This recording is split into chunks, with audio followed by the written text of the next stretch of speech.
ఈ సమయంలో మీరు గ్రహించేవారిగా ఉంటారు. మరి లోకంలో జరిగేటువంటి వివాహాలు, పెళ్లిళ్ళు, మరి ఈ పెళ్లి లేక వివాహం వేరుగా ఉంటుంది అనేటువంటిది మీ దృష్టికి నేను తీసుకొని వస్తున్నాను. ప్రియమైనటువంటి వాళ్ళ, మనం చదువుకున్న లేఖన భాగం ప్రకారం వివాహము ఘనమైనటువంటిది. అదే హెబ్రీ 13:4 చూస్తూ వచ్చాము. ఎందుకయ్యా ఇది ఘనమైనటువంటిది అంటే, ఘనుడైనటువంటి దేవుడు చేసేటువంటి వివాహం కనుక ఇది ఘనమైనటువంటిది అని నేను చెబుతూ ఉంటున్నాను. కాబట్టి దేవుని బిడ్డలకు దేవుడు వారి యొక్క వివాహాలు లేక పెళ్లిళ్ళు చేసేవాడుగా ఉంటున్నాడు. ఈ వివాహ వ్యవస్థ అనేటువంటిది ఆదికాండం 2:18 దేవుడే ఇది నియమించినటువంటిదిగా, నిర్ణయించినటువంటిదిగా మనం చూస్తుంటున్నాం. మొదటి మానవుడు చేసినప్పుడు ఆ మొదటి మానవుడు ఒంటరిగా ఉండుట దేవుడికి ఇష్టం లేక సాటి అయినటువంటి సహాయాన్ని తనకి ఇచ్చినట్లుగా మనందరికీ తెలిసినటువంటి సత్యం. కాబట్టి మొదటి వివాహాన్ని దేవుడు చేశాడు. తర్వాత దేవుని బిడ్డలకు దేవుడే వివాహం చేసేవాడిగా ఉన్నారు. ఇక్కడ కూర్చున్నటువంటి వాత్సల్యత, అదేవిధంగా సతీష్ ఇద్దరు కూడా దేవుని బిడ్డలు.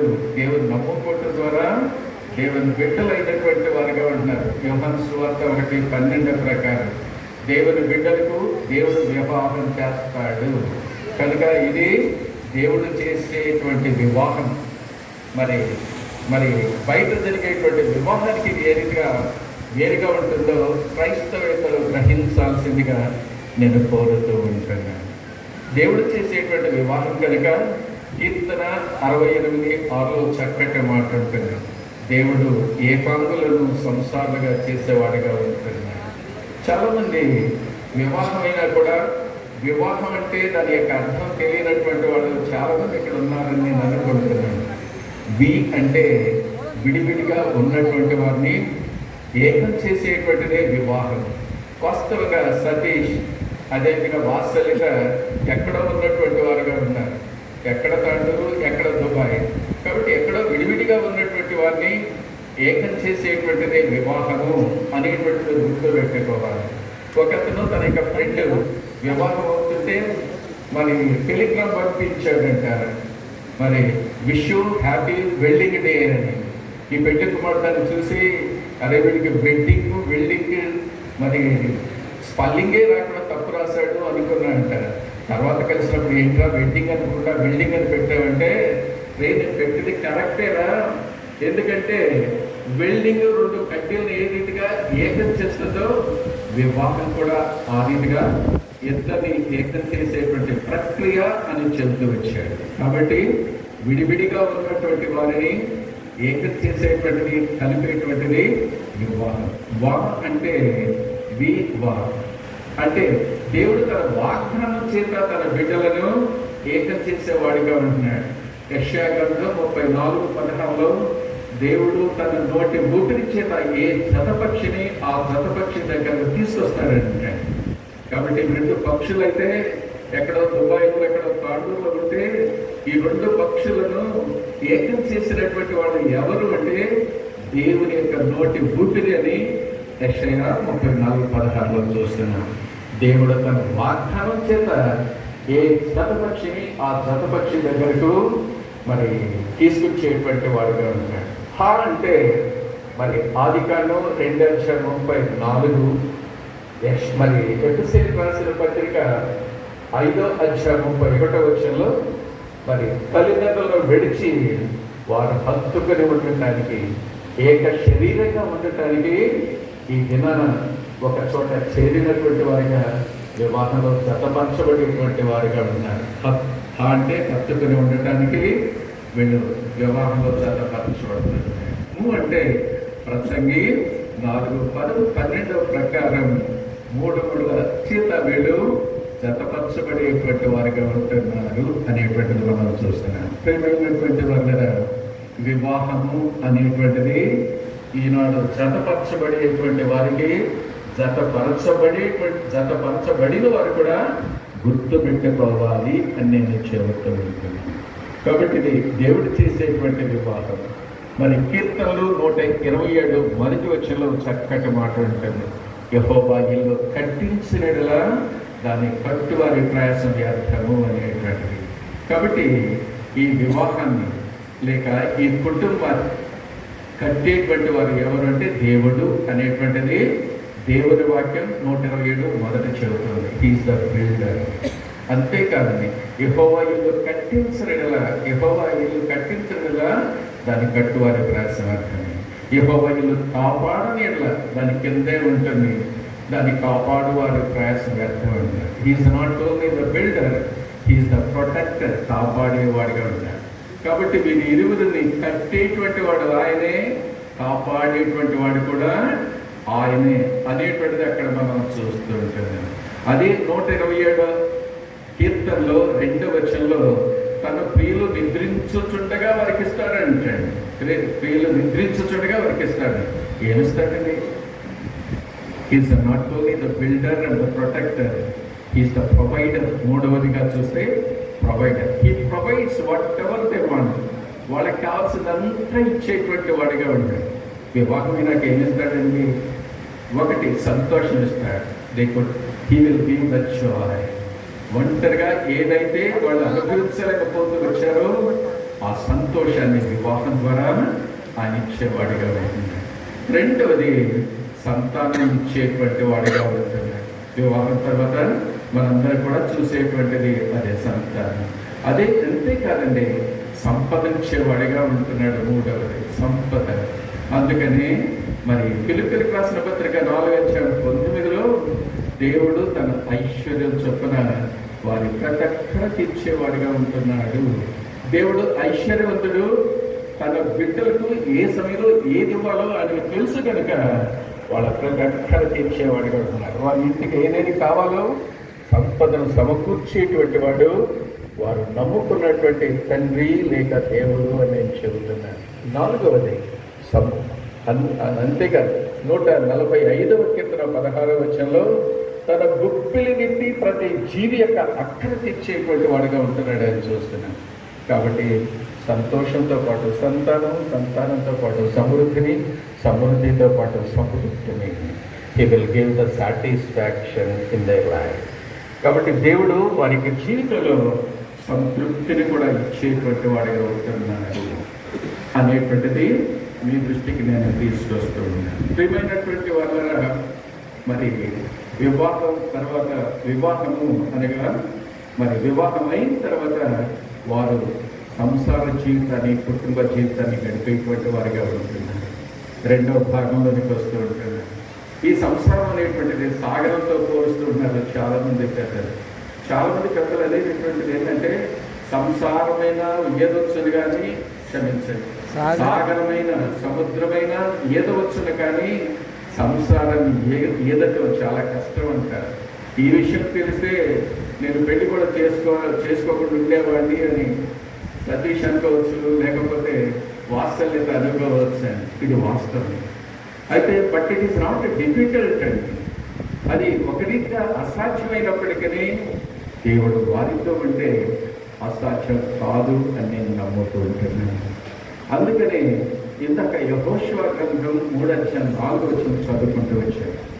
దేవుడు మన పితరులైనటువంటి ఇశ్రాయేలును ఐగుప్తు నుంచి కనానుకు మోషే నడిపిస్తూ వచ్చాడు. మోషే తర్వాత తన శిష్యుడైనటువంటి యెహోషువ నడిపిస్తూ వచ్చాడు. ఈ యెహోషువ చెవికి వచ్చాడు. మీరు ఎంతకుముందు నడిచినటువంటి త్రోవ ఇక మీద నడిచేటువంటి కాదు, ఇది క్రొత్తది. మరి అది మీరు గుర్తించాలని చెబుతున్నాను. ఈ సమయంలో వాత్సల్యతకు అదేవిధంగా సతీష్ కూడా నేను అదే చెబుతూ ఉన్నాను. మీరు ఎంతకుముందు ఒంటరిగా మీరు తల్లిదండ్రుల దగ్గర ఉంటున్నారు, లేక ఉద్యోగరీతిగా వేరు చోట్ల ఉంటున్నారు. అయితే మీరు ఇంతకుముందు నడిచినటువంటిది ఇక నడవబోయేటువంటిది అలాంటిది కాదు అనేటువంటిది దేవుని వాక్యం సెలవిస్తూ ఉంటుంది. అది మీరు గుర్తించాలి అనేటువంటిది దేవుని వాక్యం యెహోషువ గ్రంథం 3:4 చెబుతూ ఉంటుంది. కాబట్టి అయితే ఇది కష్టతరం అని చాలామంది చెబుతూ ఉంటారు. కానీ అయితే దేవుడు వారితో ఉంటే, దేవుని యొక్క వాక్య ప్రకారం వాళ్ళు జీవిస్తే ఇది కష్టతరమైనటువంటిది కాదు. మరి ఇందాక చెప్పినట్లుగా వివాహం తర్వాత సంతోషాన్ని, సంతానాన్ని, సమృద్ధిని, సంతృప్తిని వారి యొక్క జీవితాలు అనుభవించేటువంటి వారిగా ఉంటారు. ఇది ఎలా సాధ్యమవుతుంది అంటే, మన పితరులైనటువంటి ఇశ్రాయేలీయులు ఐగుప్తు నుంచి కనానుకు నడిచేటువంటి సమయంలో 3 విషయాలు వారిని నడిపించినటువంటివిగా చూస్తుంటున్నాం. మన పితరులేక మరి ఈ జీవిత యాత్ర దేనితో పోల్చవచ్చు అంటే, వివాహమైన తర్వాత మన కుటుంబ జీవితాలతో మనం గడిపేటువంటి కుటుంబాలతో పోల్చుకోవచ్చు అన్నమాట. అయితే వారు ఏ రీతిగా మరి ఐగుప్తును విడిచినటువంటి కనానుకు చేరటానికి 3 విషయాలు వారికి ఎంతో సహాయపడుతూ వచ్చినాయి. ఈనాడు సతీష్ అదేవిధంగా వాత్సల్యత కూడా ఈ 3 విషయాలు గుర్తించుకుంటే మరి ఈ లోకయాత్రలో సంతోషంగా వారు జీవించేటువంటి వారిగా ఉంటున్నారు. అంతేకాదండి, పరమ కణానికి చేరటానికి ఈ 3 ఎంతో సహాయకరంగా ఉంటాయని నేను నమ్ముతున్నాను. ఈ 3 విషయాలు తెలుసుకోవాలి అంటే మరి సంఖ్యాకాండం 9వ అధ్యాయం 17వ వచనం నుంచి 10వ అధ్యాయం 33వ వచనం వరకు చదువుకుంటే ఈ 3 విషయాలు వారి జీవిత యాత్రలో ఎలా సహాయపడుతూ వచ్చినాయో మీరందరూ చూసేటువంటి వారిగా ఉంటారు, గ్రహించేటువంటి వారిగా ఉంటారని నేను నమ్ముతూ ఉంటాను. మరి 9వ అధ్యాయం 17వ వచనంలో వారిని నడిపించినటువంటిది ఏంటి అంటే మేఘం, ఇట్ ఇస్ ఎ క్లౌడ్.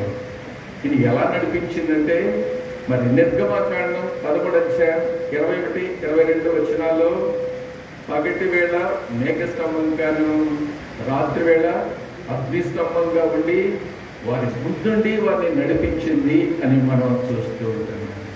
అంతేకాదండి, ఆ మేఘం మరి ఆ మందిరం పైన ప్రత్యక్ష గుడారం పైన నిలిస్తే వాళ్ళు నిలిచినటువంటి వారిగా ఉన్నారు. అది ఒక రోజు నిలిస్తే ఒక రోజు అంటూ వచ్చారు, వారం నిలిస్తే వారం అంటూ వచ్చారు, నెల ఉంటే నెల ఉంటూ వచ్చారు, సంవత్సరం ఉంటే సంవత్సరం వారు ఉన్నటువంటి స్థలంలో అది కదిలినప్పుడే మీరు కదులుతూ వచ్చారు అనేటువంటిది మీరు అక్షరం చదువుతూ ఉంటే మీకు అర్థమవుతుంది. మరి 17వ వచనం నుంచి సంఖ్యాకాండం 17వ వచనం నుంచి చివరి వరకు చూస్తే 21వ వచనంలో విచిత్రమైనటువంటి మాట మనం చూస్తున్నాం. వారు రాత్రి పగలు కూడా నడుస్తూ వచ్చారని. కవిటీస్ పాపం పిల్లలు ఉండొచ్చు, ప్రెగ్నెంట్ స్త్రీలు ఉండొచ్చు, ముసలి వాళ్ళు ఉండొచ్చు, అయినను వాళ్ళు ఆగకుండా సాగిపోయినటువంటి వారుగా ఉంటున్నారని చూస్తున్నాను. ఈ రాత్రి పగలు అనేటువంటిది ఏది చూపిస్తుందంటే మరి సంతోషాన్ని చూపిస్తూ ఉంటుంది, దుఃఖాన్ని బాధలను చూపిస్తుంది. ఈ జీవిత యాత్రలో మరి సుఖాలు ఉంటాయి, కష్టాలు కూడా ఉంటాయి. కాబట్టి ఈ జీవిత యాత్రలో కుటుంబ జీవితంలో సంసార జీవితంలో మరి సుఖాలు ఉంటాయి, దుఃఖాలు కూడా ఉంటాయి, కష్టాలు కూడా ఉంటాయి. అయితే వాక్యం నేర్పించేటువంటిది ఏంటంటే వారు పగలు నడిచారంట, రాత్రి కూడా నడిచాడంటే ఇది ఎట్లా సాధ్యమవుతుందంటే దేవుడు వారికి తోడుగా ఉంటూ వచ్చారు కాబట్టి ఇది సాధ్యమైంది అనేటువంటిది మనం ఇక్కడ చూస్తాం. కాబట్టి ఈ సమయంలో సతీష్కి వాత్సల్యత నేను చెప్పేటువంటి చిన్న మాట ఏంటంటే వాక్య ప్రకారం మన పితరులైనటువంటి వారు ఐగుప్తును విడిచి కనానుకు వెళ్ళేటప్పుడు రాత్రింబగలు నడిచినట్లుగా కష్టాల్లో బాధల్లో సంతోషంలో కూడా వారు ఆగిపోకుండా సాగిపోయేటువంటి వారికి ఉండాలి అనేటువంటిది దేవుని వాక్యం చూపిస్తుంది. ఈ సంసార జీవితం అనేటువంటిది మరి ఆ రీతిగా ఉండాలి అనేటువంటిది మనం ఇక్కడ చూస్తుంటాం. ప్రియమైనటువంటి వాళ్ళ ఈ మేఘం పగలు రాత్రి వారిని నడిపించుతూ వచ్చింది, వారి ముందుండి వారిని నడిపించింది అనేటువంటిది ఇక్కడ మనం చూస్తుంటాం. ఈ మేఘం దేనికి సాదృశ్యం అంటే పరిశుద్ధాత్మతో సాదృశ్యంగా ఉంటుంది. ఏ మేఘం అయితే మన పితరులైనటువంటి వారిని ఐగుప్తు నుంచి కనానుకు నడిపిస్తూ వచ్చిందో అదే మేఘము అనేటువంటి పరిశుద్ధాత్ముడు వీరి ఇరువురిని కూడా ఈనాటి నుంచి నడిపిస్తాడని నేను నమ్ముతూ ఉంటుంది. ప్రియమైనటువంటి వాళ్ళ ఈ పరిశుద్ధాత్మ ఎవరికి ఇస్తాడు చెప్పండి? దేవుడు ఎవరైతే రక్షించబడతారో వారికి ఇచ్చేటువంటి వాడిగా ఉంటాడు. రక్షణ లేనటువంటి వారికి ఈ పరిశుద్ధాత్మ కార్యం కానీ పరిశుద్ధాత్మ అనేటువంటిది కానీ వారికి తెలియదు. వీరిద్దరు రక్షించబడినటువంటి వారు కనుక ఎఫెసీ 1:13-14 ప్రకారం రక్షించబడినటువంటి జీవితాల్లో దేవుడు తన ఆత్మను సంచకరంగా ఇచ్చేవాడిగా ఉంటున్నాడు. ఆ తర్వాత దేవుని ఆత్మచేత తన బిడ్డను నడిపించేటువంటి వాడిగా ఉంటున్నాడు. ఇక్కడ కూర్చున్నటువంటి వారు ఎవరైనా సరే ఈ పరిశుద్ధాత్ముడు దేవుని ఆత్మను నడిపించాలనే ఆశ నీకుంటే రక్షించబడినటువంటి అనుభవం ఉండాలి. ఏంటయ్యా ఈ రక్షణ? యేసుక్రీస్తు ప్రభువు లోకానికి వచ్చింది ఎందుకంటే పాపులను రక్షించటానికి. పాపులను చెప్తున్నారే, మేము ఏం పాపం చేసామనుకుంటారేమో. భూమి మీద పుట్టినటువంటి ప్రతి మానవుడు పాపి అని దేవుని వాక్యం చెబుతూ ఉంటుంది. రోమా 3:23 ప్రకారం ఏ భేదం లేదు, అందరూ పాపం చేశారు. మనందరం నిల్చున్నటువంటి నేను, కూర్చున్నటువంటి మనందరం కూడా పాపం చేయలేదని చెబితే నేను నీవే మోసం చేసుకునే వాడిగా చేసుకునే వ్యక్తిగా ఉంటున్నావని 1 యోహాను 1:8 చెబుతుంది. నేను పాపం చేయలేదంటే దేవుని మనల్ని సృష్టించినటువంటి సృష్టికర్తనే అబద్ధికుడిగా మనం చేస్తున్నామని 1 యోహాను 1:10 చెబుతుంది. అయితే ఈ పాపం పరిహరించడానికి, తీసివేయడానికి ప్రభువైన యేసుక్రీస్తు వారు ఈ లోకానికి వచ్చారు. ఎవరండి యేసుక్రీస్తు వారు? ఎవరో ఒక కులానికి, జాతికి చెందినటువంటి దేవుడిని చాలామంది అనుకుంటారు. It is utterly wrong. చాలా తప్పని నేను చెబుతున్నాను. బైబిల్ ఏం చెబుతుందంటే ఒక కులానికి, జాతికి చెందినటువంటి వాడు కాదు యేసు ప్రభువు. అపోస్తల కార్యం 10:36లో ఆయన అందరికీ ప్రభువు అని చెబుతుంది. He's the lord of all. జాతి, కులము, మతము, భాష, చదువుకున్న వారు, చదువు లేనటువంటి వారు, ధనికులు, దరిద్రం లేకుండా అందరికీ ఈయన దేవుడు అని దేవుని వాక్యం చెబుతుంది. చాలామంది ఈ గ్రహింపు లేకుండా ఆత్మీయ దృఢితనంతో ఉంటున్నారని నేను చెబుతున్నాను. యేసుప్రభు అందరికీ దేవుడు. రెండవది, యేసుప్రభు ఎవరు అంటే ఈజ్ ఎ ట్రూ గాడ్. ఆయన నిజమైనటువంటి దేవుడు అని మరి 1 యోహాను 5:20 చూస్తున్నాం. ఈజ్ ఎ ట్రూ గాడ్, నిజమైనటువంటి దేవుడు. ఒక రాజుకి 2 భార్యలు ఉన్నారు. మొదటి భార్య చాలా మంచిదంటే రెండో భార్య చెప్పకనే అర్థమవుతుంది. ఈయన నిజమైనటువంటి దేవుడు అంటే మిగిలినటువంటి వారికి ఎవరు మీకే అర్థమవుతుందని నేను నమ్ముతూ ఉంటాను. Is a true God. మూడవది, యేసుక్రీస్తు వారు ఎవరు అంటే ఈజ్ ఎ లివింగ్ గాడ్, జీవించుతున్న దేవుడు. ఈ లోకానికి వచ్చాడు, మానవాళి రక్షణ కొరకై శిలువలో ప్రాణం పెట్టాడు, చనిపోయాడు, సమాధించబడ్డాడు, తిరిగి 3వ నాడు తిరిగి లేచిన వాడిగా ఉన్నాడు. అందుకనే ప్రకటన గ్రంథం 1:18 ఇదిగో నేను వృద్ధుడినైతిని కానీ మరి యుగ యుగములు జీవించుచున్నాను అని చెబుతూ ఉన్నాడు. ఆయన తిరిగి లేచాడు కనుక ఆయన జీవించుచున్నటువంటి దేవుడు. He's the living God, he's the living God. అంతే కదండి. నాలుగవదిగా ఈయన ఎవరు అంటే మరి పరిశుద్ధుడైనటువంటి దేవుడు. He's Holi God. ఆయన పుట్టుకలో పాపం లేదు, జీవితంలో మరి పాపం లేనటువంటి వాడిగా ఉంటున్నాడు అన్ని మరి దేవుడి వాక్యం చెబుతుంది. దేవుడి వాక్యంలో మరి ఆయన పాపము ఎరగనటువంటి వాడు అని 2 కొరింథీ 5:21 చూస్తున్నాం. He knew no sin. అంతే కదండి. 1 పేతురు 2:22 ఆయన పాపము చేయనటువంటి వాడు. He did no sin. 1 యోహాను 3:5 in him there is no sin. ఆయనలో పాపము ఎరగనివాడు, పాపము చేయనివాడు, పాపము లేనటువంటి వాడు ఎవరయ్యా ఆయనంటే నేను పరిశుద్ధుడను అని ఆయన చెబుతున్నాడు. అందుకనే బైబిల్లో పరిశుద్ధత అనేటువంటి మాట 1080 సార్లు ఉంటుంది. ఏ మత గ్రంథంలో కూడా పరిశుద్ధత అనేటువంటి మాట ఇన్నిసార్లు రాయబడలేదండి. Then he is holy. The word holy is mentioned nearly more than 1080 times. ఆయన పరిశుద్ధుడు కనుక ఆయన గురించి పరిశుద్ధత అనేటువంటి మాట ఈ బైబిల్లో 1080 సార్లు రాయబడినటువంటిదిగా ఉంటుంది. అంతేకాదండి. ఈయన ఎవరంటే పాపాలు క్షమించడానికి అధికారం కలిగినటువంటి వాడు. Christ came to this world with an authority to forgive our sins. మీ పాపాలు క్షమించడానికి అధికారం కలిగినటువంటి దేవుడు. ఈ లోకానికి వచ్చినటువంటి దేవుళ్ళు దేవతలు ఎవ్వరు కూడా మీ పాపాలు క్షమించడానికి నాకు అధికారం కలదని చెప్పినటువంటి వారు ఎవ్వరు కూడా లేరు. పాపాలు క్షమించకుండా పరలోకానికి, పాపాలు క్షమించకుండా మోక్షానికి ఎవరు కూడా వెళ్ళలేరండి. అయితే ఈ పాపాలు ఎలా క్షమించబడతాయంటే రక్తము చిందించకుండా పాప క్షమాపణ కలగదు. ఫిబ్రవరి 9:2 చూస్తున్నాను. కాబట్టి మన పాపాలు క్షమించబడటానికి యేసుక్రీస్తు వారు దేవాతి దేవుడయ్యండి ఈ లోకానికి వచ్చి ఆ శిలువలో తన యొక్క ప్రాణం పెట్టాడు. ఆయన కాచినటువంటి రక్తము ప్రతి పాపం నుంచి కడిగి మనలను పవిత్రులుగా చేస్తుందని దేవుని వాక్యం బైబిల్ చెబుతుంది. ఇదే మాట ఉపనిషత్తులు కూడా క్షమించండి, ఋగ్వేదం కూడా చెబుతుందని. సర్వ పాప పరిహారం రక్త ప్రోక్షణం ఆవశ్యకం, తద్రక్తం పరమేశ్వరాం పుణ్యదాన బలియాగం. సర్వ మానవులు పాపం చేశారు అని వేదాలు చెబుతున్నాయి. పాపం చేయలేదని నువ్వు ఎలా చెప్తావు? మనందరం పాపమే. ఆ పాపం పరిహరించబడాలంటే మరి రక్త ప్రోక్షణ అవసరం. రక్తం ఒలికించబడాలి. తద్రక్తం, ఆ రక్తం ఏ రక్తం అంటే కోడలు కాదు, గొడ్డలు కాదు, పశువులు కాదు. దేవాతి దేవుడు ఈ లోకానికి వచ్చి ఒక పశువు బలిలో ఎట్లా చనిపోతుందో ఆ రీతిగా చనిపోతాడు. ఆయన కాచినటువంటి రక్తమే మానవాళి యొక్క పాపాన్ని పరిహరించి వేస్తుందని బైబిల్ చెబుతుంది, వేదాలు చెబుతున్నాయి, ఖురాన్ చెబుతుంది. ఖురాన్ చదివినటువంటి అనేక మంది ముస్లిమ్స్ యేసు ప్రభుని దేవుడిగా అంగీకరిస్తూ ఉంటారు.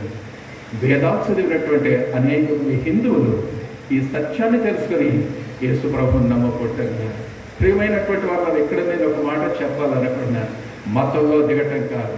మతం అనేటువంటిది మనిషిని రక్షించదు, కానీ యేసుక్రీస్తు మన పాపాలను క్షమించి రక్షించడానికి శక్తి కలిగినటువంటి ఆయన రక్తమే మన పాపాలను పరిహరించేస్తుంది అనేటువంటి సత్యం వీళ్ళిద్దరు ఎరిగారు.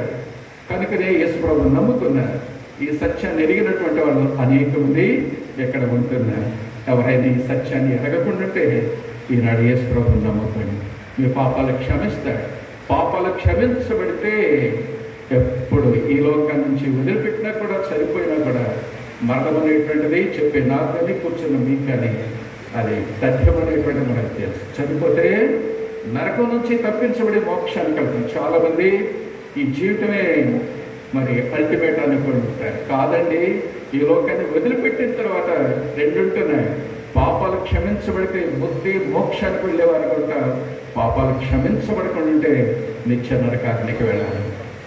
అక్కడ అగ్ని ఆరదు, పురుగు చావు. ఇదే రెండో మరణం అని బైబిల్ చెబుతూ ఉంటాడు. దేవుడు నమ్ముకుంటే ఒకే మరణం ఉంటుందండి. ఆ తర్వాత వారు దేవుని దగ్గరికి వెళ్ళేవారుగా ఉంటారు. అయితే దేవుడు నమ్ముకోకుండా పాపాలు క్షమించబడకుండా ఉంటే అందరితో పాటు మరి మొదటి మరణం వస్తుంది. ఆ తర్వాత రెండో మరణం అగ్ని గంధకాలతో ఉండేటువంటి గుండంలో వీళ్ళు ప్రవేశించాలి. రెండో మరణాన్ని తప్పించుకునేటువంటి వారిగా ఉంటారు యేసుప్రభుని నమ్ముకుంటే. యేసుప్రభుని నమ్ముకోకుండా ఉంటే ఆ రెండో మరణంలో పాలపోపులు పొందవలసినటువంటి వారిగా ఉంటారు. అంతే కదండి. యేసుప్రభు ఎవరు అంటే మరి యోహాను సువార్త 14:6 ఒకే మాట్లాడుతున్నాడు. మరి నేనే మార్గమును సత్యమును జీవమునయ్యన్న, నా ద్వారా తప్ప ఎవడు కూడా తండ్రి అతకు పరలోకానికి వెళ్ళారంటున్నాడు. కాబట్టి యేసుప్రభు ఎవరంటే పరలోకానికి ఒక మార్గం అండి. Is the way to enter into the heaven. పరలోకానికి, ముక్తికి, మోక్షానికి వెళ్ళాలంటే యేసుప్రభు ఒక్కడే మార్గం. కాబట్టి కొన్ని విషయాలు మీతో నేను ఆలోచించండి. ఇది సత్య మార్గం తెలుసుకుంటే యేసుప్రభుని సొంత రక్షణగా అంగీకరించండి. యేసుప్రభు నమ్ముకోవటం సూక్ష్మంలో మోక్షమైంది. నువ్వు ఎక్కడికో ఏదో చేయనవసరం లేదు. ఉన్నటువంటి స్థలంలో నిలబడి యేసుప్రభు, నేను పాపిని, తెలిసి పాపం చేశాను, తెలియక పాపం చేశాను, నేను పాపిని, నా పాపాలు క్షమించయ్యా, నీ రక్తంలో నా పాపాలు కడి, నాలోనికి వచ్చి ప్రభా నన్ను ఆశీర్వించు అని చెప్తే ఆయన మనలోనికి వచ్చి మన పాపాలు క్షమించడమే కాదు, చనిపోతే మోక్షమేయటమే కాదు, కానీ భూలోకంలో ఉన్నంత వరకు నిజమైనటువంటి శాంతి, సమాధానం, అంతేకాదు దేవుని యొక్క ఆశీర్వాదం చూస్తారు.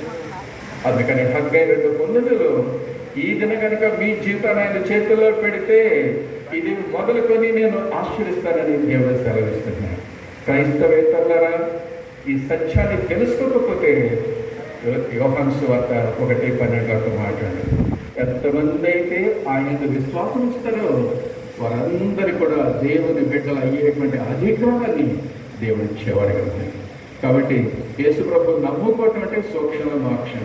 నేను కూడా ఇంటర్ చదివేంత వరకు దేవుడు లేడు, యేసు ప్రభు దేవుడు అయితే నాకు చూపించండి, దేవుడు ఎక్కడున్నాడో అని చెప్పినటువంటి మూర్ఖుల్లో ఒకడిని.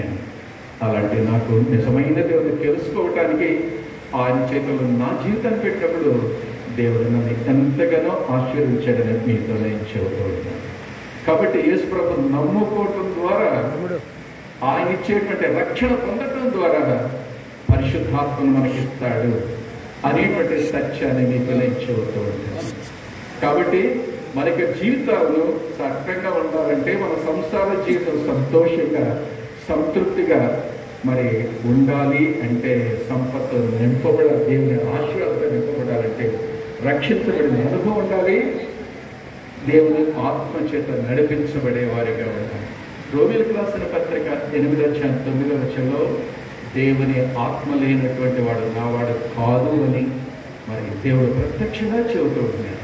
నావాడు కాదు, నాకు సంబంధించినటువంటి వాడు నావాడు కాదు అంటే దేవునికి సంబంధించకపోతే దయానికి సంబంధించినటువంటి వారు అని దాని యొక్క అర్థం. అదే రోమా 8:14 ఎవరైతే దేవుని ఆత్మ చేత నడిపించబడతారో వారందరూ దేవుని కుమారులు అయ్యేటువంటి ధన్యత దేవుడు ఇచ్చేటువంటి వాడిగా. ఈ సమయంలో మీ దృష్టికి తీసుకొచ్చే చిన్న మాట ఏంటంటే, మన పితరులైనటువంటి వారు ఐగుప్తును వదిలి కనానుకు 40 సంవత్సరాలు ఎలా నడుస్తూ వచ్చారు అంటే, ఎవరు నడిపిస్తూ వచ్చారంటే ఈ మేఘం.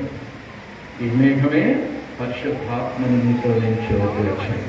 ఇదే ఆత్మ వీరిద్దరిని కూడా వారి యొక్క కుటుంబ జీవితంలో, దాంపత్య జీవితంలో నడిపించనగా. రెండవది మీరు గమనించినట్లయితే అదే సంఖ్యాకాండం 10:33 వాళ్ళ ముందుకు నడిచిపోతామంటే వాళ్ళ ముందు ఏముందో తెలుసండి, మందసం ఉందంటాడు. ద సెకండ్ వన్ ఈజ్ మందసం. ఈ మందసం ఎవరిని చూపిస్తుందంటే ప్రభు అయిన యేసుక్రీస్తు వారిని చూపిస్తామంటాడు. ప్రభు అయిన యేసుక్రీస్తు వారిని చూపిస్తాను. ఆయన వారితో ఉంటూ వచ్చాడు, వారి అక్కర్లన్నీ తీరుస్తూ వచ్చాడు.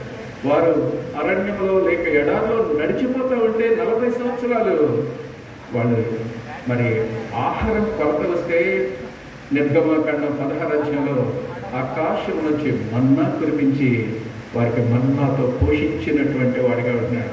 ఒక రోజు కాదండి, 2 రోజులు కాదండి, 40 సంవత్సరాలు వారిని మన్నాతో పోషించినటువంటి వాడిగా దేవుడు వారిని పోషించాడు. అదేవిధంగా వీరిద్దరిని కూడా దేవుడు పోషించేవాడిగా ఉండాలని నేను కోరుతున్నాను. వారికి నీళ్ళ కొరత వచ్చిందండి. అదే నిర్గమకాండం 17 బండను చీల్చి నీటినిచ్చి వారిని తృప్తిపరిచినటువంటి వాడిగా ఉంటున్నాడు. ప్రియమైనటువంటి వాళ్ళ ద్వితీయోపదేశకాండం 29:5 మీరు చూసినట్లయితే వారి 40 సంవత్సరాలు వేసుకున్నటువంటి బట్టలు పాతగెళ్ళలేదంట, వేసుకున్నటువంటి చెప్పులు పాతగెలలేదు, వారి కాళ్ళు వాయలేదు అని చూస్తున్నాం. హౌ ఇట్ ఈస్ పాసిబుల్ అండి? ఈరోజు వేసుకున్న షర్టు రేపు వేసుకోవటానికి మనం భయపడతాం, ఎందుకంటే పక్కన వాసన వస్తుంది. అంతే, 40 సంవత్సరాలు ఒకే జత అట్లనే పోయారండి. అంతేకాదు వేసుకున్నటువంటి చెప్పులు మరి పాతగెళ్ళలేదని చూస్తున్నాం. 10 సంవత్సరాలప్పుడు ఒక వ్యక్తి బయలుదేరాడు అనుకున్నాం ఐగుప్తు నుంచి. 40 సంవత్సరాలు అంటే 10, ఒక 40, 50 సంవత్సరాలు అదే చెప్పులు మరి ఎట్లా ఉపయోగపడ్డాయండి? సంవత్సరంలో 2-3 జతలు చెప్పులు మారుస్తాం, సంవత్సరంలో 2-3 జతలు షర్ట్స్ అండ్ ప్యాంట్స్ మనం మారుస్తాం. అయితే ఒకే వారు వేసుకున్న వస్త్రాలు కానీ వేసుకున్నటువంటి చెప్పులు కానీ మరి పాతగెళ్ళలేదని చూస్తున్నాం. Literally it's impossible. Humanly it is impossible, but it is possible. మనకి మానవ రీతిగా అది అసాధ్యం అనిపించవచ్చును, కానీ దేవునికి సమస్తం సాధ్యం అనేటువంటి మనం చూస్తున్నాం. ప్రియమైనటువంటి వారి ప్రతి ఒక్కర ఏ రీతిగా దేవుడు తీరుస్తూ వచ్చాడో అదేవిధంగా వీరి యొక్క జీవితాన్ని కూడా, వారి దాంపత్య జీవితంలో, కుటుంబ జీవితంలో కూడా ఇదే దేవుడు వారికి తోడయ్యండి. వారి ముందు మందసం ఉందంటే వీరి ముందుండి వీరిని దేవుడు నడిపిస్తాడని నేను నమ్ముతున్నాను. ద్వితీయోపదేశకాండం 2:7 వారు నడిచినటువంటి 40 సంవత్సరాల్లో ఏ కొరత కూడా వారికి రాలేదు అని మనం చూస్తున్నాం. అదే దేవుడు వీరితో ఉండి ఏ కొరత లేకుండా వారికి అనుగ్రహిస్తాడని నేను నమ్ముతూ ఉంటున్నాను. కాబట్టి ప్రియమైనటువంటి వాళ్ళను మరి కీర్తన గ్రంథం 73:25 చక్కటి మాట ఉంటుంది. కీర్తనకారుడు ఏమంటాడో తెలుసండి, ఆకాశములో నీవు ఉండగా ఈ లోకంలో నాకేది అవసరం లేదయ్యా అని. కాబట్టి దేవుడు మనకు తోడుగా ఉంటే మన పితలకు ఏ కొరత లేకుండా ఇట్లా సహాయపడుతూ వచ్చాడో వీరి యొక్క జీవితంలో కూడా దేవుని ముందు పెట్టుకొని వారు నమ్ముకున్నటువంటి దేవుని ముందు పెట్టుకొని వారి జీవితాన్ని కొనసాగించడం ద్వారా ప్రతి కొరతను ప్రతి అక్కరను దేవుడు తన కుప్పలు విప్పి తీరుస్తాడని నేను నమ్ముతున్నాను. వారు నడిపించిన దేవుడు, వారిని పోషించిన దేవుడు, వారి ప్రతి అక్కర తీర్చినటువంటి దేవుడు వీరి ప్రతి అక్కర కూడా తీరుస్తాడని నేను నమ్ముతూ ఉంటాను. మూడవది వాళ్ళు నడిపించింది ఏదో తెలుసండి, 10వ అధ్యాయం సంఖ్యాకాండం 10వ అధ్యాయం మొదటి 7 వచనాలు చదివినట్లయితే 2 మరి బూరలు చేసుకోమని అక్కడ భవిష్యత్తు చెప్తున్నటువంటి వాడిగా ఉన్నాడు. వెండితో 2 బూరలు చేసుకోమని, ఆ బూరలు ఊదినప్పుడు వీళ్ళు కదలాలి అనేటువంటిది.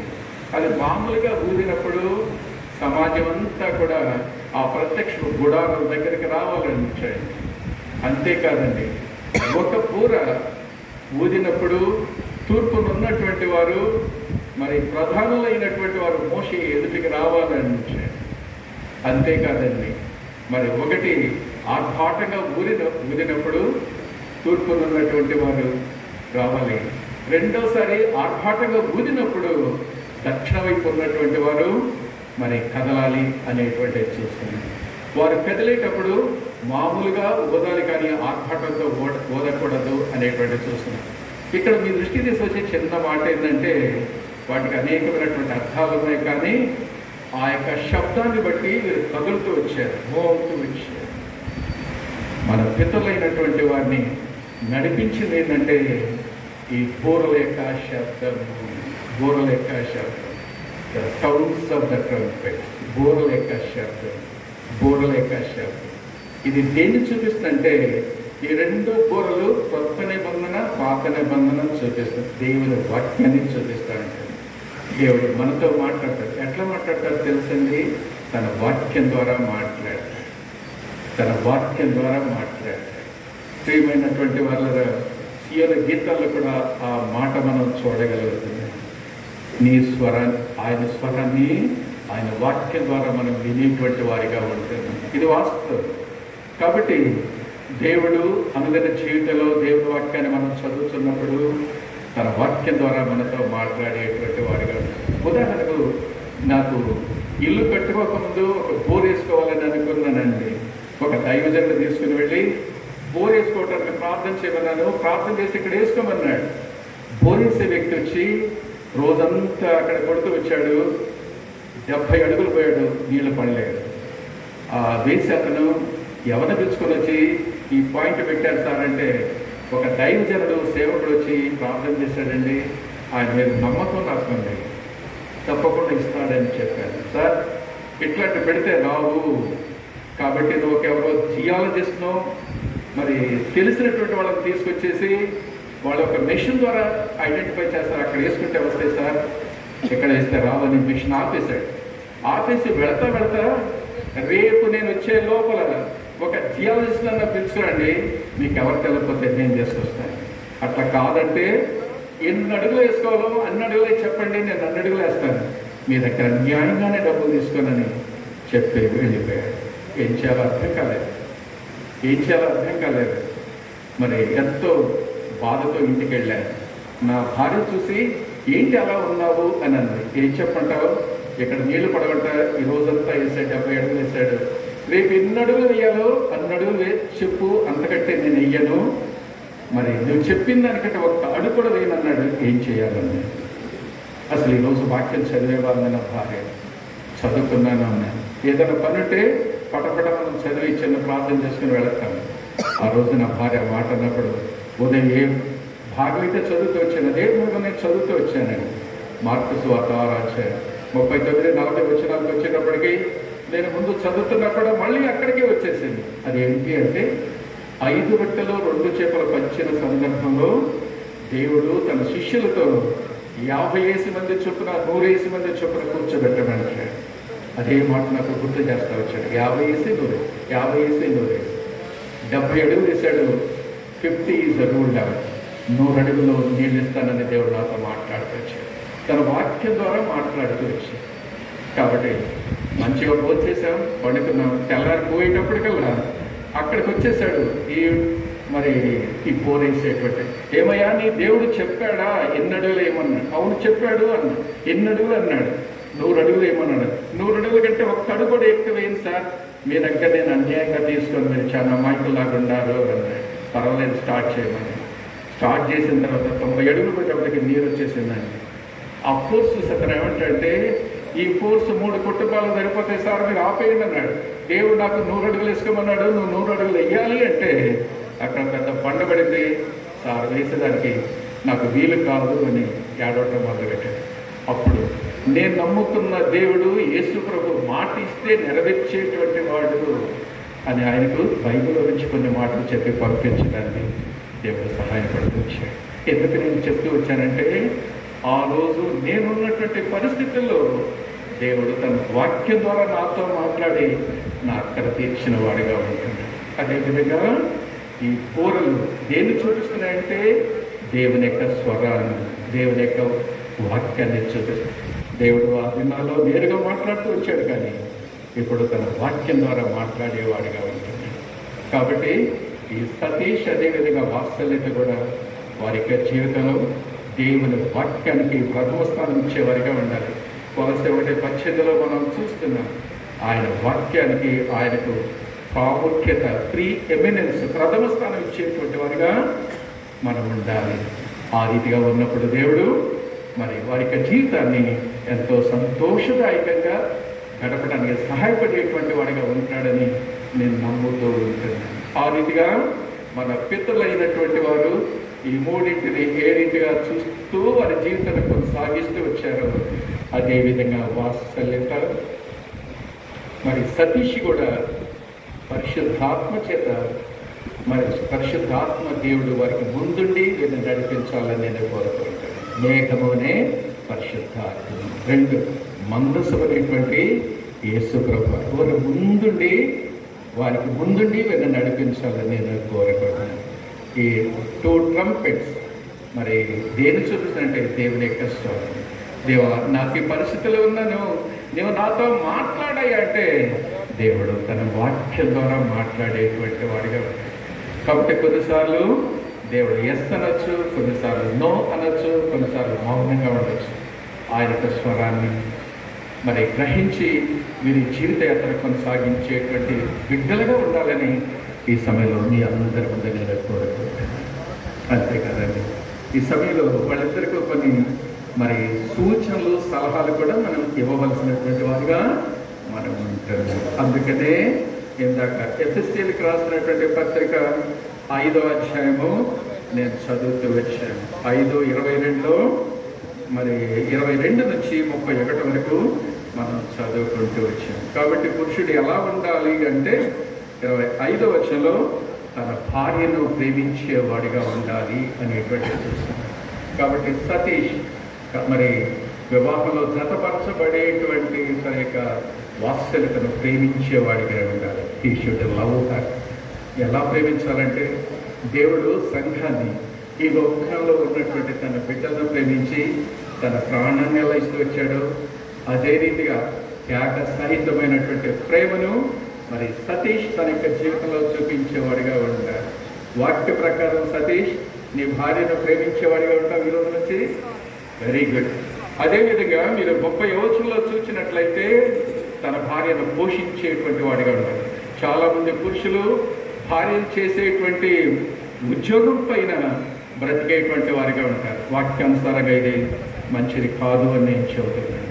మీరు ఉద్యోగం కలిగి ఉద్యోగం చేస్తూ పెళ్లి చేసుకొని నీ భార్యను పోషించేవారు. భార్యను ఉద్యోగం చేయొద్దని నేను చెప్పడం లేదు, అయితే పురుషుడు కూడా ఉద్యోగం చేయాలి. దేవుని వాక్య ప్రకారం మరి తన భార్యను ప్రేమించడమే కాదు, పోషించేటువంటి వాడిగా ఉండాలి. He should Nourish. మూడవదిగా మరి తన భార్యను సంరక్షించేటువంటి వాడిగా ఉండాలని 30వ వచనంలో చూస్తున్నాను. He should cherish. మరి ప్రేమించేవాడిగా, పోషించేవాడిగా, సంరక్షించేవాడిగా ఉండాలి అని మనం ఇక్కడ చూస్తున్నాం. ఈ 3 విషయాలు సతీష్ ఈ దినం నుంచి గుర్తుపెట్టుకోవాలని నేను చెబుతున్నాను. అదేవిధంగా 3 విషయాలు మరి వాత్సల్యత కూడా నేను చెబుతూ ఉంటున్నాను. ఈ 5వ అధ్యాయం 22వ వచనంలో స్త్రీలు ప్రభువునకు వలె తమ సొంత పురుషులకు లోబడి ఉండాలి అంటే, లోబడి ఉండాలి అని మనం చూస్తున్నాం. అంటే ఒక విషయంలో లోబడి ఇంకొక విషయంలో నేను లోబడను అనేటువంటి స్త్రీలు ఈనాడు చాలా మంది ఉన్నారు. భర్తకు లోబడినటువంటి స్త్రీల వలన కుటుంబాల్లో ఎన్నో సమస్యలు ఈ దినాల్లో ఎదుర్కోవటం చూడటం మనం చూస్తున్నాం. కుటుంబాలు విచ్చలవిడి కావడానికి కారణం ఏంటి అంటే లోబడినటువంటి తత్వం అనేటువంటిది నేను చూస్తున్నాం. ఏ స్త్రీ అయితే లోబడదో మరి ఆ స్త్రీ వలన కుటుంబంలో ఎన్నో గొడవలు ఉంటాయి, రచ్చలు ఉంటాయి, విడాకుల వరకు, డైవర్స్ వరకు వెళ్ళేటువంటి వారికి ఉంటాయి. మీ యొక్క కుటుంబాలు సంతోషంగా ఉండాలి అంటే భార్యలారా, స్త్రీలారా, మీ భర్తలకు లోబడి ఉండటం నేర్చుకోండి. అతను ఎలాంటి వాడైనా సరే దేవుని వాక్యం చెప్పేటువంటిది ఏంటంటే నీ భర్తకు లోబడి ఉండాలి. అంతేకాదు ఇక్కడ ఏమని చెబుతుందంటే ఒక విషయంలో లోబడి ఇంకొక విషయంలో లోబడకుండా ఉండొద్దు అని చెప్పట్లేదు. 24వ వచనంలో ప్రతి విషయంలో కూడా మీరు లోబడాలి అనేటువంటిది స్త్రీలకు చెబుతూ ఉంటుంది. అంతేకాదు 33వ వచనంలో భార్య అయితే తన భర్త యందు భయము కలిగి జీవించాలి. It shows the respect towards her husband. అనగా భర్త ఎడల భయము కలిగి ఉండాలి అనేటువంటిది చూస్తుంది. అదే 1 పేతురు 3వ అధ్యాయం 6వ వచనంలో శారా తన భర్తను యజమానుడు అని పిలిచింది. He is my lord. చాలా మంది బిగ్ నేమ్స్తో లేకపోతే కట్ నేమ్స్తో పిలిచేటువంటి వారుగా ఉంటారు. ఆ రీతిగా ఉండదండి. భార్యలైనటువంటి స్త్రీలైనటువంటి వారు మీ భర్తలను గౌరవించేటువంటి వారిగా ఉండాలి అనేటువంటి దేవుని వాక్యం చెబుతూ ఉంటుంది. కాబట్టి అన్ని విషయాల్లో లోబడేటువంటి వ్యక్తిగా, మరి భర్త అంటే భయపడే వ్యక్తిగా, భర్తకు గౌరవించేటువంటి వ్యక్తిగా వాత్సల్యత ఉండాలని నేను కోరుకుంటున్నాను. వాత్సల్యత ఈ రోజు నుంచి నువ్వు ఈ 3 విషయాల్లో జాగ్రత్తగా మరి నీ భర్తగా ఉంటావా? చాలా సంతోషం. మీ అందరి ముందే తను చెబుతూ ఉంటాను. కాబట్టి తన భర్తకు లోబడతానని చెబుతుంది. ఒక విషయంలో అన్ని విషయాల్లో కూడా నేను లోబడతానని చెబుతుంది. భర్త అంటే నేను భయం కలిగి ఉంటానని చెబుతూ ఉంటుంది. భర్త ఎడల గౌరవం కలిగి నేను ఉంటానని చెబుతుంది. అంతేకాదు 4వది మరి జ్ఞానవంతురాలు తన ఇల్లు కట్టుకుంటుంది అని సామెతలు 14:1 చూస్తున్నాం. వాత్సల్యత తన కుటుంబాన్ని ఈ సంసార జీవితం సంతోషంగా ఉండాలంటే మరి ఆ కుటుంబాన్ని కట్టుకోవాలి అంటే జ్ఞానం కావాలంటే జ్ఞానవంతురాలు తన ఇల్లు కట్టుకుంటుంది. 3రాలు ఇల్లు గోడ పెరుగుతుందని చూస్తున్నాను. ఇంటిని కట్టుకునేటువంటిదిగా ఉండాలి అని వాత్సల్యత నేను కోరుతున్నాను. ఇంటిని కట్టుకోవాలంటే ఏ జ్ఞానం కావాలండి? జ్ఞానం కావాలి. ఇది ఏ జ్ఞానం కావాలో మళ్ళా వస్తాను. అంతేకాదండి మరి 1 పేతురు 3వ అధ్యాయం 7వ వచనంలో మరి దేవుడు భర్తలైనటువంటి వారికి ఒక మాట చెబుతున్నాడు. స్త్రీలు బలహీనమైనటువంటి ఘటమని ఎరిగి వాళ్ళతో జ్ఞానంతో కాపురం చేయాలంటాడు. వాళ్ళతో జ్ఞానం. కాబట్టి స్త్రీకి పురుషుడు కూడా జ్ఞానం అవసరం కుటుంబాన్ని కట్టుకోవడానికి అని చెబుతున్నాడు. ఈ జ్ఞానం ఏ జ్ఞానం అంటే లోక సంబంధమైనటువంటి జ్ఞానం కాదు. యాకోబు రాసిన పత్రిక 3వ అధ్యాయం 17వ వచనంలో పై నుంచి వచ్చేటువంటి జ్ఞానం అని చెబుతున్నాడు. అది సులువుగా లోబడుతుందంట, సమాధానం వస్తుందంట, పరిశుద్ధమైనటువంటిది అని దేవుడిచ్చేటువంటి జ్ఞానానికి కొన్ని మాటలు అక్కడ లక్షణాలు చెబుతూ వచ్చాడు. ఆ జ్ఞానంతో వాత్సల్యత మరి సతీష్ కూడా వారి యొక్క కుటుంబాలను కట్టుకునేటువంటి వారిగా ఉండాలని నేను కోరుకుంటున్నాను. అంతేకాదు సాంస్క్రిట్లో చెప్తున్న మరి శ్లోకం ఉంటుంది. భార్య ఎట్లా ఉండాలంటే మరి కార్యేషు దాసి, భర్త ఏదైనా పని చేస్తే దాసి ఎట్లా లోబడుతుందో ఆ రీతిగా లోబడేటువంటి వారిగా స్త్రీలు ఉండాలండి. కార్యేషు దాసి, కరణేషు మంత్రి, అంటే సలహా ఇచ్చుట్లో భార్య ఎట్లా ఉండాలి అంటే ఒక మంత్రిలాగా ఉండాలంటే. మంత్రి రాజు యొక్క క్షేమాన్ని కోరి మంచి సలహానే ఇస్తాడు కానీ చెడ్డ సలహా ఇవ్వడు అనేటువంటిది మనందరికీ తెలిసినటువంటి సత్యం. అదేవిధంగా తన భర్తకు ఈనాటి నుంచి వాత్సల్యత ఎట్లా ఉండాలంటే కరణేషు మంత్రి, మంచి సలహాలు ఇచ్చేటువంటి స్త్రీగా ఉండాలని మనం చూస్తున్నాం. అంతేకాదు భోజ్యేషు మాట, ఎక్కడి నుంచి బయటకు వస్తే మరి తల్లి కడుపు చూస్తుందంటండి, భార్య ఏం చూస్తారు తెలుసండి, జోబులు చూస్తారంటండి. వాస్తవం కదా, ఇక్కడ పోయాడు ఏం తీసుకొచ్చాడు అని చూస్తుందంటండి భార్య. తల్లి అయితే పొట్ట వైపు చూసుకుంటాడు, ఎప్పుడు తిన్నాడు ఏం తిన్నాడు అని. భోజ్యేషు మాట, భార్యగా కాకుండా తల్లిలాగా భోజనం పెట్టేటువంటి విషయంలో, తను ట్రీట్ చేసేటువంటి విషయంలో మరి వాత్సల్యత ఉండాలని వాక్యం చూస్తుంది. క్షమయాధరిత్రి అనగా ఈ భూమి చలికాలాన్ని భరిస్తుంది, ఎండాకాలాన్ని భరిస్తుంది, వానాకాలం అంతటిని భరిస్తుంది. అలానే వాత్సల్యత కూడా ఈ వివాహ జీవితంలో, సంసార జీవితంలో సంతోషం ఉండొచ్చు, బాధలు ఉండొచ్చు, కష్టాలు ఉండొచ్చు. భూమి అనేది అన్నిటిని భరించేటువంటిదిగా ఉంటుందో ఆ రీతిగా వాత్సల్యత ఉండాలని ఈ శ్లోకం చెబుతూ ఉంటుంది. ఆ రీతిగా ఉండడం ద్వారా కుల ధర్మ పత్ని, పుట్టింటికి మెట్టింటికి గౌరవం తీసుకొచ్చేటువంటి, పేరు ప్రతిష్టలు తీసుకొచ్చేటువంటి వ్యక్తిగా మరి వాత్సల్యత ఈతన ఉండాలని నేను కోరుతున్నాను. దేవుడు ఆ రీతిగా వీరిద్దరిని తీర్చిదిద్దుతాడని నేను చెబుతున్నాను. చివరిగా ఆ విషయం షైనింగ్ లైట్, వారికి జీవితంలో మరి ప్రకాశించేటువంటి వారిగా ఉండాలని నేను కోరుతూ ఉంటాను. ఎప్పుడు వీళ్ళు ప్రకాశించే వారిగా ఉంటారు అంటే దానియేలు గ్రంథం 12:3 ఎవరైతే అనేకులను దేవుని వైపు మళ్లించే వారిగా ఉంటారో వారు ఆకాశమందలి నక్షత్రాల వల్లే ప్రకాశించేటువంటి వారిగా ఉంటారని నేను చెబుతున్నాను. ఇద్దరు కూడా బాగా చదువుకున్నారు, ఇద్దరు కూడా మంచి ఉద్యోగాలు ఉన్నాయి. వాళ్ళ ఉద్యోగాలతో పాటు దేవుని పని చేసేవారిగా ఉండాలి. దేవుని కొరకై నశించిపోయేవారిని రక్షించుకునేవారిగా, దేవునికి నడిపించేటువంటి వారిగా ఉండాలి. తద్వారా దానియేలు 12:3 ప్రకారం ఆకాశమందలి నక్షత్రాల వల్లే వీళ్ళు ప్రకాశించేటువంటి వారిగా ఉంటారని నేను నమ్ముతున్నాను. Secondly, I wish them a shining couple. I wish them shining couple. ప్రకాశించేటువంటి దంపతులే మాత్రమే కాకుండా మరి అన్ని విషయాలు ఒకరికొకరు మరి పంచుకునేటువంటి వారిగా ఉండాలని నేను కోరుతున్నాను. Thirdly, they should be suffering couple. ప్రభు కొరకై మరి బాధ హింస అనుభవించేటువంటి వారు కూడా ఉండాలి. క్రైస్తవుడైనందుకు శ్రమ అనుభవిస్తుంటే దాని కొరకే సిగ్గుపడద్దు అని మొదటి పేతురు 4:16 చూస్తున్నాం. సద్భక్తితో బ్రతికే వారికి లోకంలో శ్రమలు ఉంటాయని 2 తిమోతి 3:12 చూస్తున్నాం. కాబట్టి సద్భక్తితో బ్రతికేటప్పుడు, దేవుని కొరకే జీవించేటప్పుడు కొన్ని కష్టాలు, బాధలు ఉంటాయి. అయితే వాటిని సహించేవారిగా, సంతోషంతో వేరు చేసేటువంటి వారిగా ఉంటారు. కాబట్టి షైనింగ్, షేరింగ్ అండ్ సఫరింగ్ కపుల్గా ఉండాలని నేను కోరుతున్నాను. Finally I wish them happy married life.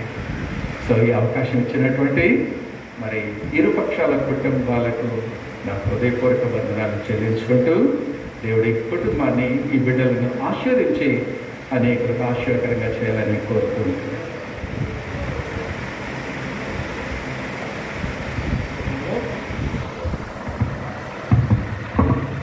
సమయంలో మరి దైవ నియమములు వారిలో ఫలించినట్లుగా సౌడ్ జయప్రకాష్ వచ్చి ప్రార్థన చేస్తారు.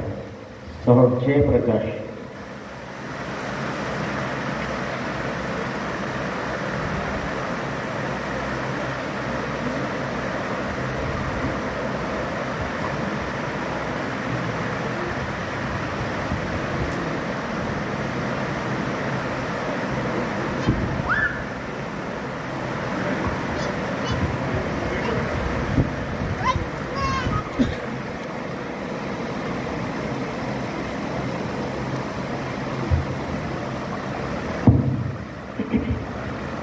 ప్రేమ కలిగిన పరలోకమందున్న ప్రియమైన మా తండ్రి, కృపయు కనికరము సమాధానం కలిగిన మా దేవ, మా ప్రభు రక్షకుని యేసుక్రీస్తు వారి నామములో మీ వందనములు కృతజ్ఞతాస్తులు చెల్లిస్తుంటున్నాం.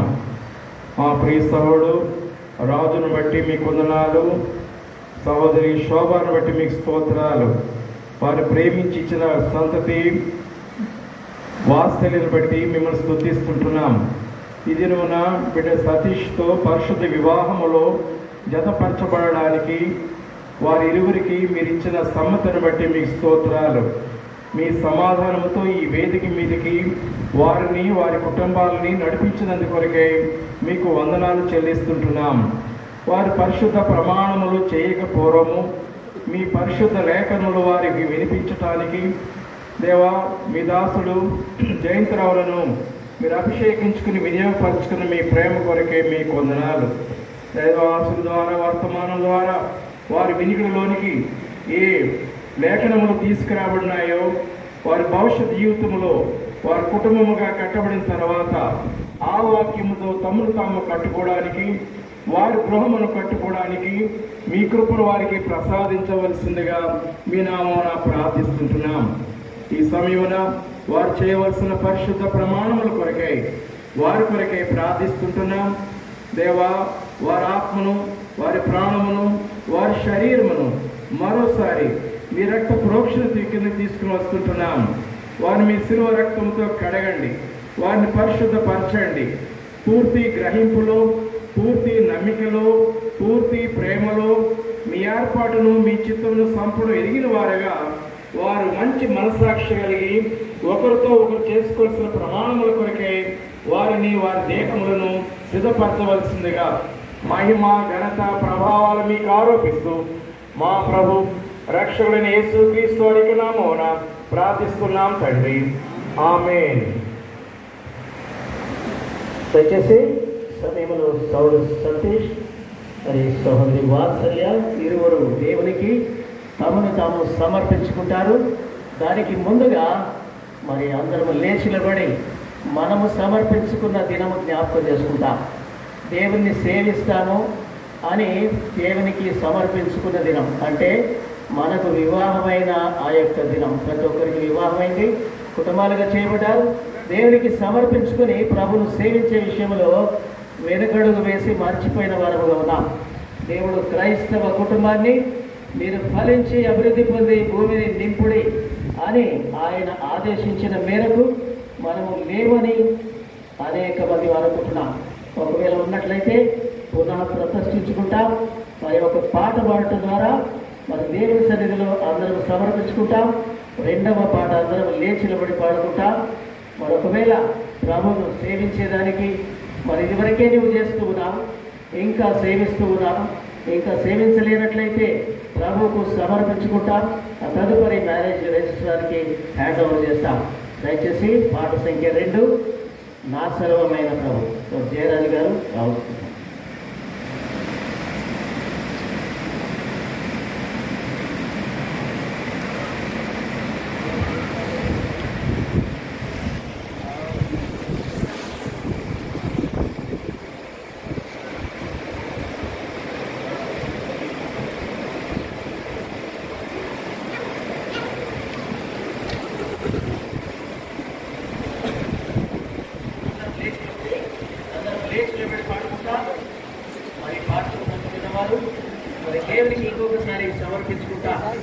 మరి తోట సతీష్ వాత్సల్యత మాత్రమే కాకుండా మనం ఇంకొకసారి ప్రభుకు సమర్పించుకుంటాం. ప్రతి క్రైస్తవ కుటుంబము మరి దేవునికి సాక్షులుగా ఉండాలని, ప్రభును సేవించాలని ఇంకొకసారి జ్ఞాపకం చేసుకుంటాం. మరి అనేకులను క్రైస్తవులుగా ఉద్భవించేదానికి, క్రైస్తవత్వంలోనికి మారేదానికి మరి ఈ యొక్క పాట ద్వారా మనం సమర్పించుకుంటాం. నా సర్వమైన ప్రభు అర్పించుకుందు నీకై అంగీకరించు నేడే నీ సేవ చేయుటకై అంగీకరించు నేడే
ఘనత జీవింపగోరితి నీ కొరకే నీకే మహిమా ఘనత నా సర్వమైన ప్రభు అర్పించుకుందు నీకై అంగీకరించు నేడే మీ సేవా చేయుటకై అంగీకరించు నేడే మీ సేవా చేయుటకై వెలిగించు నా దీపము నింపుని నీ ప్రేమతో వెలిగించు నా దీపము నింపుని ప్రేమతో నీ కృపతో పరిచయను మెండైన నీ శక్తితో నీ కృపతో నడిచేదను మెండైన నీ శక్తితో గణపరచగోరితి నీ నామము నీకే మహిమా ఘనత గణపరచగోరితి నీ నామము నీకే మహిమా ఘనత నా సర్వమైన ప్రభు అర్పించుకుందు నీకై అంగీకరించు నేడే నీ సేవ చేయుటకై అంగీకరించు నేడే నీ సేవ చేయుటకై నా కళ్ళు చేతులెల్లా నీ సేవ గతింతును నా కళ్ళు చేతులెల్లా నీ సేవ గతింతును తారాలు నిత్యము నిన్ను స్తుతింపదెము తారాలు నిత్యము నిన్ను స్తుతింపదెము మనసారా ప్రేమింతు నీ ప్రభువా నీకే మహిమా ఘనత మనసారా ప్రేమింతు నిన్ను ప్రభువా నీకే మహిమా ఘనత నా సర్వమైన ప్రభు అర్పించుకుందు నీకై అంగీకరించు నేడే నీ సేవ చేయుటకై అంగీకరించు నేడే నీ సేవ చేయుటకై. దయచేసి కూర్చోండి. మరి ఈ యొక్క తర్వాత కార్యక్రమాన్ని మేనేజర్ రిజిస్ట్రార్ గారికి అప్పగించబోతున్నాం.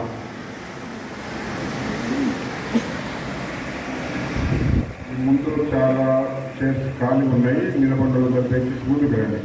ఈ ముందు చైర్స్ ఉన్నాయి, మధ్యలో కూడా చైర్స్ చాలా ఖాళీ ఉన్నాయి. నిలబడిన వాళ్ళు లోపల రండి, లోపల వచ్చి కూర్చోండి. ఇప్పుడైతే రెండు మా వరుసల్లో కూడా చాలా ఖాళీ ఉన్నాయి. రెండు మధ్యలో చైర్స్ కూడా ఖాళీ ఉన్నాయి, వచ్చి కూర్చోండి. ఈ సమయంలో పెళ్లి కుమారుడు పెళ్లి కుమార్తె వారు ప్రభువును స్తుతిస్తూ దేవునికి అప్పగించుకుంటారు. మొట్టమొదట సతీష్ ప్రభుని ఆరాధించి ప్రభు సమర్పించుకుంటాడు. ఆ తర్వాత పెళ్లి కుమార్తె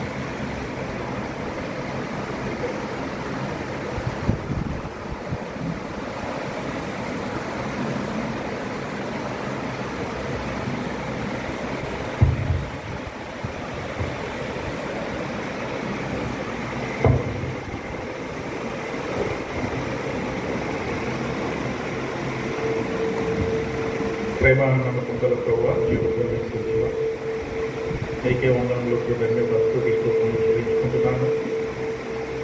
మా తండ్రి నాయన, మరి మొదటివాడు కడపటివాడు ఆది అంతము నీవైనావు దేవా, నీకే వందనములు ధన్యవాదాలు చెల్లించుకుంటున్నాను.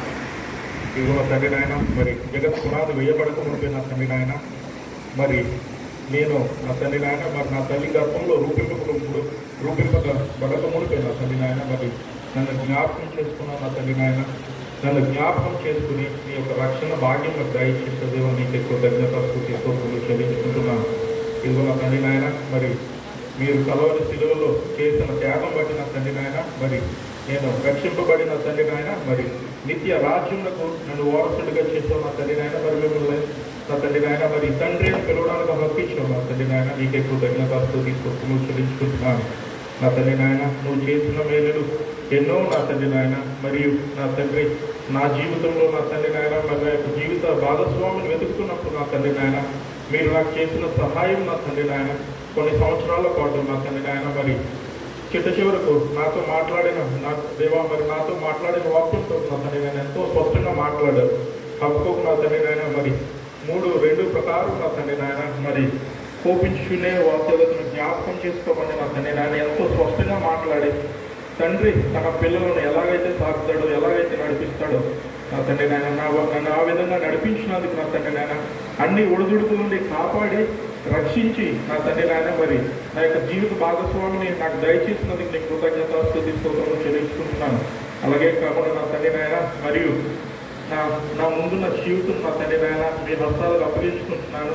మరి మా యొక్క జీవితాలు కూడా నా తండ్రి నాయన, మరి క్రీస్తు కేంద్రకృతమైన నా తండ్రి నాయన, ఆ యొక్క కుటుంబంలో పనిచేసేటట్టు నా తండ్రి నాయన, మరి నీ చిత్త ప్రకారం జీవించడానికి, నీ యొక్క ఆజ్ఞలు పాటిస్తూ నీ చిత్తానుసారంగా జీవించడానికి, ప్రతి సమయంలో దేవా మరి నీ మీద ఆధారపడి బ్రతకడానికి సహాయం చేయమని కూడా అడుగుతున్నాను. దేవా, నేను నీకేమి ఇవ్వగలను నా తండ్రి నాయన, నన్ను నేను తగ్గించుకుంటూ నీ నామను హెచ్చిస్తూ నా చిన్న స్తుతి ఆరాధన ప్రార్థన యేసుక్రీస్తు ప్రభువుకు సమర్పించుకుంటూ ప్రార్థించి అడిగి వేడుకుంటున్నాను ప్రభు తండ్రి.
వాళ్ళిద్దరు ఒకరు కొందరు ప్రమాణాలు చేస్తారు.